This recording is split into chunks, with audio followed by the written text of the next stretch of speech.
አራት የጥሶ መውጣት ደረጃዎችን ታገኛላችሁ። ዳዊት የነበረበትን ከበባ፣ የነበረበትን ውጊያ፣ የነበረበትን ውስንነት፣ የነበረበትን ተጽዕኖ እግዚአብሔር አምላክ እንዴት አድርጎ ጠላቶቹን ውሃ ግድብን ጥሶ ወጥቶ እንደሚያፈራርስ እንዴት ጠላቶቹን እንዳፈራረሰለት አራት መሰረታዊ ነገሮችን ከ17ኛው ቁጥር እስከ 20ኛው ቁጥር ትመለከታላችሁ። ወዳጆቼ የመጀመሪያው የጥሶ መውጣት ደረጃ ምን መሰላችሁ? እኔ ያንተን የሚመለከተኝ ታሪክ አለ። እሞታለሁ ካልክ አንተ የራስህ ጉዳይ ነው። ግን እኔ እንድትሞት አልፈልግም። በጌታ በኢየሱስም ከየትኛውም አይነት ውስንነት እግዚአብሔር ጥሶ ያወጣ። በኢየሱስም ሰብሮ መውጣት ይሆንላል። ለምሳሌ የመጀመሪያው የጥሶ መውጣት ደረጃ ምን መሰለ? የመጀመሪያው እንደዚህ አንድ ብለህ ጥሰህ ልትወጣ ስትል፣ ሰብረህ ልትወጣ ስትል የመጀመሪያው የምትረግጠው ደረጃ አለመፍራት ይባላል። ጻፉ። አለመፍራት ይባላል። አለመፍራት ይባላል። ወዳጆቼ ጥሳችሁ መውጣት ከፈለጋችሁ፣ የኔ ወንድም ጥሰህ መውጣት ከፈለክ መፍራት የለብህም። ሁኔታን መፍራት፣ ተቃዋሚዎችን መፍራት፣ ጠላቶችን መፍራት፣ ሰዎች ስላንተ ያላቸውን አስተያየትና ወሬ መፍራት የለብህም። ከዚህ ቀጥሎ ምን ሊሆን ይችላል የሚለው ነገር ልትፈራው አይገባም። በፍጹም ልትፈራው አይገባም። ቁጥር 18 ላይ ሲናገር ደስ ይላል። ዳዊትም የፍልስጤም ሰዎች በሱ ላይ እንደተነሱ በሰማ ጊዜ፣ ባወቀ ጊዜ ወደ ምሽግ ገባ ይላል። ተናደደ አይልም፣ ሸሻ አይልም፣ ተደበቀ አይልም፣ ፈራ የሚል ቃል አትመለከትም። ወደ ምሽጉ ገባ። የፍልስጤም ሰዎች ተሰብስበውበታል። ዳዊትን ሊይዙት ስትራቴጂካል የሆኑ ቦታዎች ላይ ሁሉ ተቀምጠዋል። በዚህ ጊዜ ዳዊት አልተናደደም፣ አልፈራም፣ አልተደበቀም፣ አልሸሸም። ይገርማል። የዳዊት ህይወት ምንድነው ካልከኝ መዝሙረ ዳዊት መጽሐፍ ምዕራፍ 3 ቁጥር 6 ላይ እንደዚህ ይላል፣ ከያቅጣጫው በተሰበሰቡብኝ አላፍ ሰዎች አልፈራም። ሰብረው የሚወጡ ሰዎች ምን አይነት ሰዎች መሰሉ? የማይፈሩ ሰዎች ናቸው። ምን ቀጥሎ ሊሆን ይችላል? አይ ዶንት ኖ ምን ሊሆን እንደሚችል፣ ግን አንድ ነገር አውቃለሁ፣ አልፈራም። ከያቅጣጫው በሚወረወርብኝ ቀስት ወይም ደግሞ በሚባለው ነገር ወይም ደግሞ በተለያየ ሁኔታ መፍራት ከፈራ ሁኔታው ይዞ ያስቀርሃል። ዘመንን ይፈጃል። ጉልበት እያለ ጉልበት እንደሌለ ሆነ ትቀራለህ። ነገር ግን እግዚአብሔር አምላክ ሰብሮ የሚያወጣው እነማን መሰለ? የማይፈሩ ሰዎችን ሰብሮ ያወጣቸዋል። በጌታ በኢየሱስም ዛሬ የትኛውም አይነት ፍርሃት ከህይወታችሁ ላይ ይሰበራል። በደንብ አድርጋችሁ አሜን በሉ። ፍርሃት የሰይጣን ማግኔት ነው። ሰይጣን ወደ እናንተ አትራክት ያደርጋል። ኢን ጂሰስ ኔም በጌታ በኢየሱስም። ወይኔ የሚገርሙ አስተማሪ መሆን የሚችሉ ሰው ፊት ቆመው ማውራት ይፈራሉ። ቢዝነስ መስራት የሚችሉ በደሞዝ ታስረው መስሪያ ቤት ውስጥ ቅጥረኛ ሆነው እድሜያቸውን ይጨርሳሉ። በረከት አለ ከፊት ለፊታችሁ። እግዚአብሔር በእናንተ ህይወት ሊሰራ ያለ ነገር አለ። በጌታ በኢየሱስ ስም ይይዛችሁ የፈለገ ፍርሃት ይሰበራል። ባክ በደም ጩና አሜን በል።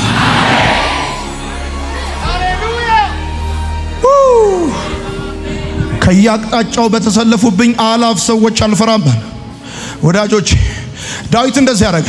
ፍልስጤም ሰዎች እንደተሰበሰቡበት በሰማ ጊዜ ወደ ምሽጉ ገባ። ምሽግ ማለት ብራዘር የደህንነት መንገድ መጠጊያ ቦታ ማለት ነው። ሁለት አይነት ምሽግ አለ።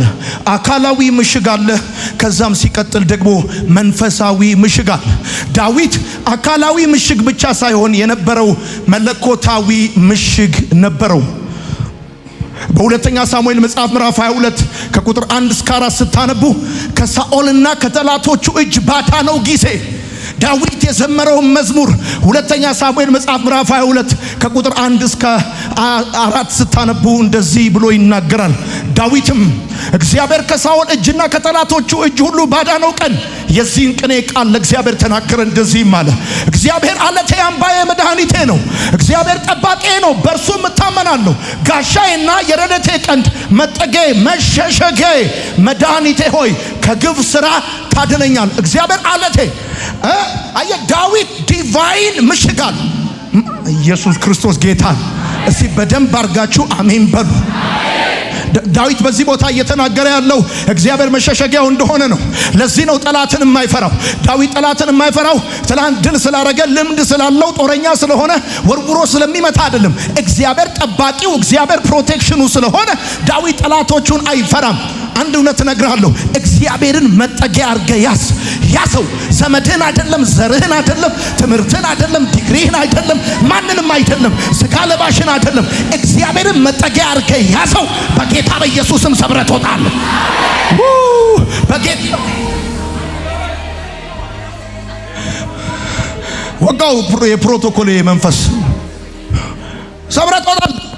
እግዚአብሔርን መሸሸጊያ አድርገህ፣ እግዚአብሔርን ዋስትና አድርገህ፣ እግዚአብሔርን ትልልቅ ነገር አቅዳለሁ፣ ትልልቅ ነገር አስባለሁ፣ ትልልቅ ነገር እሰራለሁ። ይሄን ሁሉ ነገር ስሰራ ይገርምሃል፣ አንድም መጠጊያ ወይም ይሄ ድጋፍ አድርጌ የማስበው የለኝም። የማስበው አምላኬ ነው። እግዚአብሔርም አንድ ጊዜ ተናግሮኛል። በአንድ አይነ ወደ ላይ በአንድ አይነ ወደ ታች ያለኝ ሞከርኩ፣ አልሆንም። ወይ ወደ እኔ ወይ ወደ ሰው ያለኝ እግዚአብሔር ከዚህ ቀን ጀምሮ ወደ አንተ ነው ማይ፣ ወደ ማንም አላይ። እግዚአብሔር አለቴ፣ አምባዬ፣ መጠጊያዬ፣ እግዚአብሔር መሸሸጊያዬ፣ እግዚአብሔር ጉልበቴ፣ እግዚአብሔር ኢኮኖሚ፣ በጌታ በኢየሱስም ጉልበት ያረከው እግዚአብሔር ሰብሮ ያወጣል። በደም ጩና አሜን በለኝ። ጉልበት ያረከው፣ አቅም ያረከው፣ ኢኮኖሚ ያረከው፣ ያኖረኛል ያልከው እግዚአብሔር ሰብሮ በኢየሱስም ያወጣል። እግዚአብሔር መጠጊያችሁ አርጋችሁ ያዙ። የመጀመሪያው ይኸውልህ፣ ሰብረ መውጣት ትፈልጋለህ? ጥሰ መውጣት ከፈለክ የመጀመሪያው የጥሶ መውጣት የመጀመሪያው ደረጃ ምን መሰለህ? አለመፍራት ይባላል። እማትፈራው ስለተማርክ አይደለም። እማትፈራው ጎበዝ ተማሪ ስለሆንክ አይደለም። የማትፈራው ባለስልጣን ስለምታውቅ አይደለም። የማትፈራው ደፋር ስለተናጋሪ ስለሆንክ አይደለም። የማትፈራው አንድ የእግዚአብሔርን ቃል አንብበሃል። ናሆም መጽሐፍ ምዕራፍ 1 ቁጥር 7 እግዚአብሔር መልካም ነው፣ በመከራ ቀንም መሸሸጊያ ነው፣ በእርሱ የሚታመኑትን ያውቃል። እግዚአብሔር መልካም ነው። ይገርምሃል፣ በሳምንት 7 ቀን፣ በወር 30 ቀን፣ በአመት 365 ቀን መልካም እግዚአብሔር ብቻ ነው። ሰው እንደዚህ አይነት መልካም ኖሮት አያውቅም። እግዚአብሔር መልካም፣ በመከራ ቀንም መሸሸጊያ፣ የሚታመኑበትንም ያውቃል። አሜን ነው። ያው ይላል እግዚአብሔር መልካም።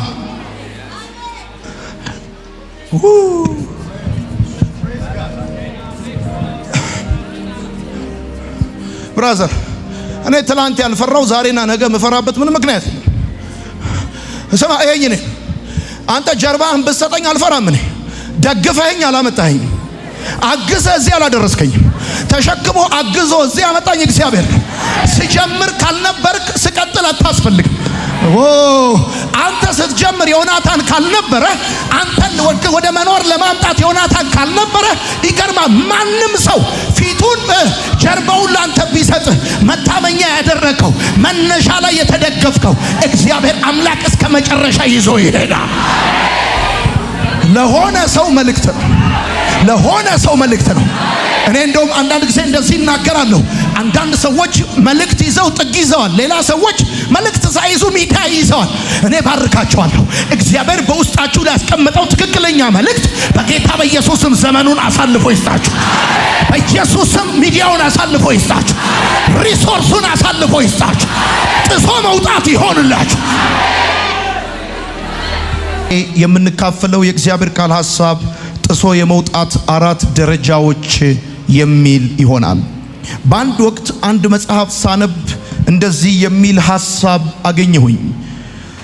አንድን በጣም ታላቅ የሆነ የጦር ጀነራል በጣም ብዙ ሰዎች ተሰብስበው ባሉበት አዳራሽ ውስጥ በውትድርና ውስጥ በተለይም በጦርነት ውስጥ የተማርካቸውን 3 ነገሮች ንገረን ብለው ጠየቁት። ጀነራሉም ትንሽ አሰብ ካረገና ከቆየ በኋላ በአዳራሽ ውስጥ የሚገኙትን ሰዎች አየት አድርጎ በአጭሩ ተነፈሰና እንደዚህ አለ፣ በፍጹም አታቋርጥ፣ ጭራሽ ተስፋ አትቁረጥ። በመጀመሪያ የተማርኩት ይሄንን ነው አለ። በመቀጠልም በሁለተኛ ደረጃ ትንሽ አሰብ ባደረገና መቼም ቢሆን አታቋርጥ፣ በጭራሽ ተስፋ አትቁረጥ ብሎ ተናገረ። በሶስተኛ ደረጃ የተማረውን ሲናገር እንዴትም ቢሆን አታቋርጥ፣ በጭራሽ ተስፋ አትቁረጥ ብሎ የተናገረውን ነገር አስታውሳለሁ። አጠገባችሁ ያለውን ሰው በፍጹም አታቋርጥ፣ በጭራሽ ተስፋ አትቁረጥ በሉት። እንደ ክርስቲያን በተለይም ባለ ራእይ የሆናችሁ ወጣቶች ወንዶችና ሴቶች እንደ ክርስቲያን ዛሬ የማካፍላችሁን ሐሳብ ብትሰሙ ደስ ይለኛል። በህይወታችሁ ማወቅ ያለባችሁ ነገሮች አሉ። ለምሳሌ ትግል ከሌለ ድል እንደሌለ ማወቅ አለባችሁ። እንደዚሁም ደግሞ ሸለቆ ከሌለ የተራራ ጫፍ እንደሌለ ማወቅ አለባችሁ። ወዳጆቼ ስቅለት ከሌለ ትንሣኤ እንደሌለ ማወቅ አለባችሁ። ፈተና ከሌለ ማለፍ እንደሌለ ማወቅ አለባችሁ። ምስቅልቅል ከሌለ ምልክት እንደሌለ ማወቅ አለባችሁ። ችግር ከሌለ በረከት እንደሌለ ማወቅ አለባችሁ። እንደሱ ብቻ ሳይሆን ጠላት ከሌለ ወዳጅ እንደሌለ ማወቅ አለባችሁ። ወዳጆቼ ጠባሳ ከሌለ ጀነራል እንደሌለ ማወቅ አለባችሁ። በዚህ ማለዳ ጥሶ የመውጣትን 4 ደረጃዎች ነው ማካፍላችሁ። በጣም ብዙ ትውልድ ከኔ በፊትም ከኔ በኋላም በጣም ትልልቅ አቅም ትልልቅ መልእክት ያላቸው በጣም ብዙ ትውልዶች እንዳሉ አስባለሁ። ነገር ግን በየሰፈሩ በየምክንያቱ ተይዘው በየአካባቢው የተቀመጡ ውስጣቸው ያለውን ነገር ማውጣት ያቃታቸው እየታገሉ ያሉ በጣም ብዙ ሰዎች እንዳሉ ይሰማኛል። ጥሶ የመውጣት 4 ደረጃዎች የሚለውን ሐሳብ ለነዚህ ምናልባትም ከ10 እና ከ13 ዓመት በፊት እኔ ባደኩበት ከተማ እግዚአብሔርን ከመውደድና ለማገልገል ከመፈለግ ባለፈ እንዴት ማገልገልና ውስጥ ያለውን ነገር ማውጣት እንዳለብኝ አቅጣጫ የሚሰጠኝ ሰው ያጣሁበትን ጊዜ አስታውሳለሁ። ስለዚህ ለእናንተም ይሆን መልእክት አለኝ ማለት ነው። ስለዚህ ወጣቶች የሆናችሁ ባለራእይ የሆናችሁ አገልጋዮች የሆናችሁ እንድታቁ የምፈልገው ነገር ምንድነው?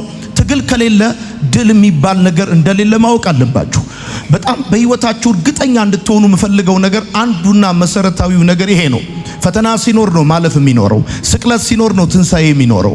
ጠባሳ ሲኖር ነው ጀነራል የሚኖረው። ያለ ጠባሳ ጀነራል የሆነ ሰው ካለ በዘመድ ካልተሾመ ወይም ደግሞ ልብሱን በተወሰው አሰፍቶ ካልለበሰ በስተቀር ጀነራል ሊሆን ከቶ ይቻላል ብዬ አላስብም። እንደ ተፈጥሯዊው ዓለም የህይወታችን ጨለማ ከማለዳችን ይቀድማል። ይሄን ማወቅ አለባችሁ።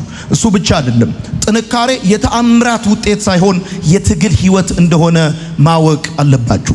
በጣም እንድትጠነክሩ ቦልድ እንድትሆኑ እግዚአብሔር ሲፈልግ የሚሰጣችሁ ነገር ቢኖር ወይም በህይወታችሁ የሚያደርገው ነገር ቢኖር ተአምራት አይደለም።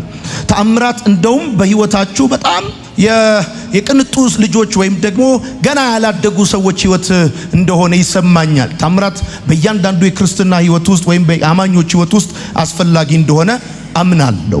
ነገር ግን በቃ ትግል ሲኖር ነው ድል የሚኖረው። የሆነ ውጊያ ውስጥ ያላችሁ፣ የሆነ ሰልፍ ውስጥ ያላችሁ፣ የሆነ ትግል ውስጥ ያላችሁ ሰዎች ካላችሁ አትጠራጠሩ። እግዚአብሔር አምላክ ከዚህ ትግል ከዚህ ሰልፍ በኋላ ደሞዛችሁን ይከፍላችሁ። ስለዚህ ስንቶቻችሁ በሰልፍ ውስጥ በትግል ውስጥ በአፕ ኤንድ ዳውን ውስጥ እያለፋችሁ እንደሆነ ባላውቅም፣ ነገር ግን እነዚህ ነገሮች ሲኖሩ ነው በህይወታችሁ ውጤታችሁ ማየት የምትጀምሩት። ወዳጆቼ የትምህርታችን ሐሳብ ጥሶ የመውጣት 4 ደረጃዎች ብያችኋለሁ። ጥሶ መውጣት እንቅፋትን ማስወገድ፣ ሰዎችና ጠላት ያደረጉባችሁን ውስንነት መስበር ማለት ነው። መስበር ማለት ነው። ጥሶ መውጣት ማለት ምን ማለት ነው ከተባለ ህግ መጣስ ማለት አይደለም። ነገር ግን እንቅፋቶችን ከመንገዳችሁ ላይ ማስወገድ፣ ሰዎችና ጠላት በእናንተ ህይወት ላይ ያደረገውን ውስንነት መሻር፣ ለእድገት ለድልና ለተስፋ መንገድን አቅጣጫን መክፈት ማለት ነው። በህይወታችሁ ስለ ብሬክ ስሩ ስለ ጥሶ ስለ መውጣት እንድታስቡ የምፈልግባቸው ጊዜያቶች አሉ። በተለይም ህይወታችሁ የመቀዝቀዝና የመጓተት ስሜት ውስጥ እንደገባ ሲሰማችሁ፣ ጦርነት ሲነሳባችሁ ወይም ደግሞ ፍሬ በማጣት ስትቸገሩ፣ በተደጋጋሚ ውድቀት ውስጥ ስትገቡ፣ በዛን ታይም እግዚአብሔር አምላክ ብሬክ ስሩ በህይወታችሁ ላይ ሊያደርግ የሚፈልግበት ታይም ነው። ማለት የሆነ መቀዛቀዝ የሚሰማችሁ ጊዜ እንዳለ ታውቃላችሁ። ሁሌም መቼም አንድ አይነት የሆነ የህይወት አካሄድ ሰው አይሄድም እና ከዚህ አንፃር የመቀዛቀዝ ስሜት ሲሰማችሁ ማለት ራእይ ይዛችሁ መልእክት ይዛችሁ ትልልቅ ነገር ይዛችሁ ወይንም ደግሞ መጽሐፍ ፈልጋችሁ ወንጌል መስራት ምናምን ፈልጋችሁ ጥሶ መውጣት በሁሉም የህይወት አቅጣጫ ያለ ጉዳይ ነውና መቀዛቀዝ ውስጥ ያላችሁ ሰዎች ካላችሁ በእግዚአብሔር ኃይል ውስጣችሁ ያለው ነገር በዚህ ክረምት በኃይል ይቀጣጠላል። በደንብ ጩሁና አሜን በሉ። እግዚአብሔር በእናንተ ህይወት ሊሰራ ያሰበውን እኔ እንደውም ዘንድሮ ስጸልይ ነበረ፣ ዛሬ ማታም እየጸለይኩኝ ነበረ። አንዳንድ ሰዎች አላችሁ በዚህ ጉባኤ ውስጥ ይሄ ዓመት እንዲያልፈኝ አልፈልግም እያላችሁ ያላችሁ ሰዎች ይሄ ዓመት ሳያልፍ እግዚአብሔር ታላቅ ነገር በህይወታችሁ ያደርጋል። በጌታ በኢየሱስም በሆነ ጉዳያችሁ ላይ ብሬክ ስሩ ይሆናል። ወዳያችሁት ነገር መዘርጋት ይሆንላችኋል። የነገራችሁን ነገር መጨበጥ ይሆንላችኋል። በጌታ በኢየሱስም እንዴት ጀምረዋለሁ ያላችሁትን ያንን ነገር የምትጀምሩበት ጊዜ ይሆናል። የምትጽፉት ነገር ምንድነው? ትግል ከሌለ ድል እንደሌለ ማወቅ አለባችሁ ብላችሁ ጻፉ። አሁን በጣም ብዙ ትውልድ ድሉን ይፈልገዋል፣ ውጤቱን ይፈልገዋል፣ መንገዱን ግን አይፈልገውም። ውጤቱን ይፈልገዋል። ለምሳሌ ኤ ማምጣት ይፈልጋል፣ ማጥናት ግን አይወድም አይደለ? ሀብታም መሆን ይፈልጋል፣ መስራት ወይ መማር ምናምን ግን አይወድም። እና ትግል ከሌለ ድል የለም። እሺ ሸለቆ ከሌለ የተራራ ጫፍ የለም። የሆነ ሸለቆ ውስጥ እንዳላችሁ ከተሰማችሁ፣ የሆነ ቫሊ ውስጥ እንዳላችሁ ከተሰማችሁ በቃ ትክክለኛ ቦታ ላይ ነው ያላችሁት። አሁን እኔ ትክክለኛ ቦታ ላይ እንዳለው ሁል ጊዜ የሚሰማኝ ከፍታ ላይ ሲሆን፣ ጭብጨባ ላይ ሲሆን፣ ሙገሳ ላይ ሲሆን ወይንም ደግሞ ሃይዌይ ላይ ሲሆን ብቻ አይደለም። ይኸውላችሁ በጣም ቁልቁለት የሚሰማችሁ፣ በጣም ዳውን የሚሰማችሁ ከሆነ በፈለከው መንገድ ቁልቁለት ባለበት ሸለቆ ባለበት ተቃራኒው የተራራው ጫፍ ነው። ስለዚህ ይሄን ማወቅ አለባችሁ። በቃ ልክ እንደዛ አይነት ሸለቆ ካለ የተራራ ጫፍ አለ። ልክ እንደዚህ ነው። ፈተና ካለ ማለፍ አለ። አሁን አንዱ ስትሉት ሌላ፣ ሌላውን ስትሉት ሌላ የሚመጣ ከሆነ አስተማሪያችሁ አስተምሯችሁ ሲያበቃ የቱንም ያህል ቢወዳችሁ ወደሚቀጥለው ክፍል የሚያሳልፋችሁ በፈተና በኩል ነው። ስለዚህ አሁን እየገጠማችሁ ያለ የፋይናንስ፣ የግንኙነት፣ የህይወት የተለያየ ፈተና ወደሚቀጥለው ክፍል እናንተን ፕሮሞት ለማድረግ ነው እንጂ እናንተን ለመጣል እንዳልሆነ እንድታቁ እፈልጋለሁ። ወዳጆቼ ታውቃላችሁ አይደል? የሆነ ምልክት የሚባል ነገር የሚኖረው ምስቅልቅል ያለ ሁኔታ ውስጥ ሲሆን ነው። ለምሳሌ የናንተ ብቻ ሰፈሩ ላይ ሜዳው ላይ ካለ የናንተ ቤት ብቻ ካለ ምልክት አያስፈልገውም። ነገር ግን በጣም ብዙ አሻሚና ምስቅልቅል ያለ ነገር ካለ አንድን ሰው በቀጥታ ወደ እናንተ ቤት ለማምጣት የሆነ ምልክት ትሰጡታላችሁ። ምስቅልቅል ካለው ነገራችሁ ለትውልድ መዳን የሚሆን ምልክት እግዚአብሔር ዘንድሮ ይሰጣችኋል። ወይኔ በደንብ አድርጋችሁ እስቲ አሜን በሉ። በጣም ይገርማችኋል። እውነቴን ነው የምነግራችሁ። በጣም ብዙ ሰዎች ቢዝነሳቸው ተመሰቃቅሎ፣ ቤታቸው፣ ህይወታቸው ተመሰቃቅሎ ከዚህ በኋላ ተስፋ የላቸውም ተብሎ ሲያበቁ ለብዙ ሰዎች የህይወት መንገድ ያሳዩ ሰዎች፣ በዚህ ጋር ድል አለ ያሉ ሰዎች፣ በዚህ ጋር ሰክሰስ አለ ያሉ ሰዎች፣ በዚህ ጋር መነሳት ያለ ያሉ ሰዎች ምስቅልቅል ካለ የህይወት ምዕራፍ ውስጥ የወጡ ሰዎች ናቸው። ዛሬ ነግራችኋለሁ። ህይወቴ ተመሰቃቀለ፣ ነገሬ ተመሰቃቀለ ያላችሁ ከዛ ምስቅልቅል ነገራችሁ ለትውልድ ማምለጥ የሚሆን ምልክት እግዚአብሔር ያወጣል። በደም ጩሁና አሜን በሉ። ያወጣል እግዚአብሔር። ሁላችሁ አሁን ባነበብኩላችሁ የመጽሐፍ ቅዱሳችን ክፍል ሁለተኛ ሳሙኤል መጽሐፍ ምዕራፍ 5 ቁጥር 20 ላይና በአንደኛ ዜና መጽሐፍ ምዕራፍ 14 ቁጥር 11 ላይ ነው መጽሐፍ ቅዱሳችን ውስጥ ጥሶ መውጣት የሚለውን ሐሳብ የምታገኙት። በዚህ ክፍል የምትመለከቱት ነገር ምንድነው? ዳዊት ላይ የፍልስጤም ሰዎች ተሰበሰቡበት። ዳዊትን ለመውጋት እንደተሰበሰቡ መጽሐፉ ይናገራል። እና ዳዊት የፍልስጤም ሰዎች እርሱን ሊወጉት እንደተሰበሰቡ ሰማ። ስለዚህ አሁን በጣም የሚገርማችሁ ነገር ልንገራችሁ። ውሃ ግድብን እንደሚያፈርስ እግዚአብሔር ጠላቶቼን አፈራረሳቸው ወይም ደግሞ ውሃ ግድብን ጥሶ ወጥቶ ነገር እንደሚያፈራርስ ልክ እንደዛ እግዚአብሔር ጠላቶቼን አፈራረሳቸው ብሎ የተናገረበት ክፍል ሁለተኛ ሳሙኤል መጽሐፍ ምዕራፍ 5 ቁጥር 17 እስከ ያለው ክፍል ላይ ነው የምትመለከቱት። አሁን በዳዊት ህይወት እንደዚህ አይነት ብሬክ ስሩ እንዴት ሊከሰት ቻለ? ምክንያቱም ከቁጥር 17 እስከ 20 ቶስም ከዚህ በኋላ በዘመን ወደፊት እንጂ ወደ ኋላ የለም።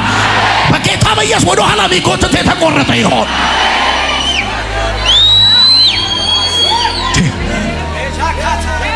አንተ በሙሴ ቦታ ሁንና ህዝብ እንደሚመራ ሰው ለምንድን ነው ወደ እኔ የምትጮኸው? እዚህ እስራኤልን ህዝብ ወደፊት ሂድ በለው ስትባል ምንድን ነው የምትለው? ወዴት? እዚህ ጋር ኤርትራ ነው ያለው፣ እዚህ ጋር ያለው ፈርዖን ወደ እኔ ሄድ። በአስፈሪ ሁኔታ ውስጥ ተከበህ ወደፊት ሂድ የሚልህ አንድም ወደፊትም ወይን ወደ ኋላ እሱ የሚፈራው አንዳች ነገር የለም። በዘመናት መካከል እሱ ይኸውልህ ገጥሞት ያሸነፈው ሰራዊት የለም። ገጥሞት መፍታት ያቃተው እንቆቅልሽ የለም። ሁሉ በእግዚአብሔር ፊት ሰንበሳት ፊት እንደሚቀልጥ የቀለጡ የሰማኝ ሰው ካለ ሁለተኛ እግዚአብሔር ወደፊት ሂድ ካለ እሱ ቀድሞ ሄዷል ማለት ነው። ቀድሞ ሄዷል። ለዚህ ነው ዘዳግም መጽሐፍ ምዕራፍ 31 ቁጥር 8 ሲናገር እንደዚህ ይላል፣ እግዚአብሔር እርሱ ከፊት ለፊት ይሄዳል፣ እርሱ ካንተ ጋር ይሆናል፣ አትፍራ። ዘዳግም 31 እንደዚህ ይላል፣ በፊት ይኸውልህ አምቦ ቀና በልና በፊት የሚሄድ እርሱ እግዚአብሔር ነው፣ ካንተ ጋር ይሆናል። በፊት የሚሄደው እርሱ እግዚአብሔር ነው፣ ካንተ ጋር ይሆናል። ከዛ አይጥልህም፣ አይተውህም፣ አትፍራ፣ አትደንግጥ አለዋል። በፊት የሚሄደው እሱ ሐሳቡን አይቀይርም፣ የተናገረውን ቃል አያጥፍም። በፊት የሚሄደው እሱ ላያደርስህ ከመሃል አይመለስም። አንተ እሱ መሄዱን አላቆመም፣ አንተ መሄድ እንዳታቋርጥ። እሱ እየሄደ ነው፣ አንተም ተከትለ መሄድ አለብህ። ወይኔ የሰማኝ ሰው ካለ አሜን ይበለኝ። ወዳጆቼ አንድ እውነት ነግራቸዋል። እግዚአብሔር ከቀደመ ደግሞ ድሉና ስኬቱ የተረጋገጠ ነው። ከፊት ያለው ማን ነው ማለት ያለበት። አንዳንድ ጊዜ ስትፈራ ታውቃለህ፣ አንዳንድ ከባድ የሆነ ቦታ ላይ ሌሎችን ታስቀድማል፣ አንተ ከኋላ ትሆናለህ። እግዚአብሔር እንደዚህ ይናገራል። እውነቴን ነው። የመጀመሪያውን ነገር ልንገር፣ ጥሰህ መውጣት ትፈልጋለህ? በአገልግሎት ጥሰህ መውጣት ትፈልጋለህ? በስራ ጥሶ መውጣት ባይዘወይ በሁሉም ጉዳይ ይኸውልህ፣ አገልጋይ ከሆንክ ድብን ያለ አገልጋይ፣ ቢዝነስማን ከሆንክ ድብን ያለ ቢዝነስማን ነው እንጂ ሎክፎ ሚቷር ለመሆን ያለብን። አሁን ጥሶ መውጣት የሚባለው ነገር ልንገር፣ እንቅፋትን ማስወገድ፣ ከዛስ ሰውና ሰይጣን ባንተ ህይወት ላይ ያደረጉትን ውስንነቶች መሻር ማለት ነው። እዚህ ሀገር ስትወለድ በውስንነት ውስጥ ነው የምትወለደው። ስታድግ ብዙ እንቅፋቶች አሉ። እነማን ናቸው? ይገርማል። አልጋ ባልጋ በሆነ መንገድ ሄደው ህልማቸውን ያሳኩ ብዙ እንቅፋቶች ነበሩ። እሱ ግን እየሰበሩ ያሰቡበት ሁኔታ መጥተዋል። እነሱን ያሰበረ፣ እነሱን የረዳ፣ እነሱን ያገዘ፣ እነሱ እንዲሰሙ ያደረገ፣ ወደ እነሱ ስኬት ያመጣ አምላካቸው አምላኬ ነው። በጌታ በኢየሱስ ስም እየረዳ ወደፊት ያወጣል። ያው በጋይን ጦርነት ጊዜ እግዚአብሔር ኢያሱ እንደዚህ ያለው ወደፊት ሂድ፣ ወደፊት። ይኸው ኢያሱ መጽሐፍ ምዕራፍ 8 ከቁጥር 1 እስከ 2 አንብበው። እንደዚህ ይላል፣ እግዚአብሔርም ኢያሱን አትፍራ፣ አትደንግጥ፣ ሰልፈኞቹን ሁሉ ካንተ ጋር ውሰድ፣ ተነስተህም ወደ ጋይ ውጣ። የጋይ ንጉሥ ህዝቡንም ከተማውንም ምድሩንም በእጅህ አሳልፌ ሰጠሃል። ውጣ፣ አትፍራ፣ እሰጥሃለሁ። እኔ ብዙ አገልጋዮችን ሳገኛቸው ምን ትመክረኛለህ ሲሉኝ 3 ነገር እመክራቸዋለሁ። አንደኛ ምቾትን አትውደድ፣ ሁለተኛ ኮሚኒኬሽን ላይ አሪፉን፣ ሶስተኛ አትፍራ። አትፍራ። ወዳጆቼ ትዝ ይላችኋል ዳዊት ሰለሞንን የተናገረው ነገር፣ አትፍራ እግዚአብሔር ካንተ ጋር ነው። አንደኛ ዜና መጽሐፍ ምዕራፍ 28 ቁጥር 20 አትፍራ፣ አትፍራ። ምንም ያስፈራ? ለማገልገል፣ ለመጻፍ፣ ለመስራት፣ አዲስ ነገር ለመጀመር እንዴ እከስራለሁ ብለህ ትፈራለህ እንዴ? ከሰራ ብርቅ ነው ለመክሰር እንዴ? አንድ ጊዜ አይ ቲንክ ዶክተር ማይል ሲሆን የሆነ ሰው ሲናገር ሰምቼዋለሁ። ሰዎች እንዳይነቅፉ ትፈልጋል? አገልግሎትን አቁም፣ አትስራ። መሰደብ ካልፈለግ ስራ አትስራ፣ ቁጭ በል፣ ምንም ችግር የለውም። ምን ሆነ ነው አንተ? መዝሙር 27 ቁጥር 1 በጣም የምወደው ቃል አለ። እግዚአብሔር ብርሃኔና መድኃኒቴ ነው፣ የሚያስፈራኝ ማን ነው? የሚያስደነግጠኝ ማን ነው? ማን ነው የሚያስፈራኝ? ለምን? እግዚአብሔር ብርሃኔና መድኃኒቴ ነው። የሚያስፈራኝ ማን ነው አለ ዳዊት። ማን ነው የሚያስፈራኝ? ወዳጆቼ እንደዚህ ብላችሁ ጻፉ። ትኖራለህ እንጂ አትሞትም ዘንድሮ። እውነቴን ነው። ትኖራለህ እንጂ እንደው ለታሪክ ለጉድ ነው የሚያስቀምጥ። ይውልሽ ለማየት ታለ እውነቴን ነው የምነግርህ። ለታሪክ ያስቀምጥ። ትኖራለህ እንጂ አትሞትም። ለመሰለ መዝሙር 118 ቁጥር 17 እንደዚህ ያለ አልሞትም በሕይወት እኖራለሁ። የእግዚአብሔርንም ሥራ አወራለሁ አለ። ለምሳሌ የምኖረው ልበላ አይደለም፣ የምኖረው ልጠጣ አይደለም፣ የምኖረው የእግዚአብሔርን ሥራ ለማውራት ነው። እንደዚህ አለ መዝሙር 118 እንደዚህ አለ፣ አልሞትም በሕይወት እኖራለሁ እንጂ የእግዚአብሔርን ሥራ እናገራለሁ። እማወራው ነገር አለ፣ እምናገረው ነገር አለ። የመስቀሉን ሥራ እናገራለሁ፣ የማዳኑን ኃይል እናገራለሁ። እግዚአብሔር ለሰው ልጆች ያደረገውን ታላቅ ሥራ እናገር። የማልሞተው ለዚህ ነው፣ ቁጥር ለመጨመር አይደለም። በጌታ በኢየሱስ ክርስቶስም ዛሬ ባረኳችሁ። በእናንተ ላይ የወጣ የሞት አዋጅ የተገለበጠ ይሁን።